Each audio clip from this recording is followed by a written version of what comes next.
Sino ba naman ang ayaw ng ganito? May lining ka na, may clutch spring ka pa. Para to sa ating Wave 125 or XRM 125, RS 125 carb. Sa mga naghahanap dyan ng lining at saka clutch spring, dyan sa basket, pwede nyo itong i-order. Kung wala na yung yellow basket, isa lang ibig sabihin, sold out na. Kaya kung interesado ka nito, alam mo na, madali lang tong maubos mga bossing. Basta kung wala na yung yellow basket, ibig sabihin sold out na. Maganda to mga boss, mas makasave kayo dito. Lining with clutch spring. Maganda din naman kasi kapag naka-clutch spring tayo para kapit na kapit talaga yung lining. At ang maganda, Kevlar na din yung clutch lining nito mga bossing. Merong 6 na clutch spring pero hindi ibig sabihin ipalagay mo yan lahat mga boss. Pwede din naman ipalagay mo lahat pero sobrang tigas na. Kung daily use lang naman yung gamit mo or stock lang yung motor mo, ang advice dito 3 clutch spring lang ikabit mo dito mga boss. At yung 3 clutch spring naman, yun yung sa stock, ibalik mo lang. Tapos yung 3 clutch spring, ireserba mo na lang. Dahil sa 3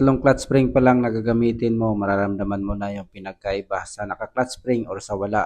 O paano ba yan? Ilalagay ko yung link dyan sa basket sa mga interesado. Check out nyo na habang meron pa.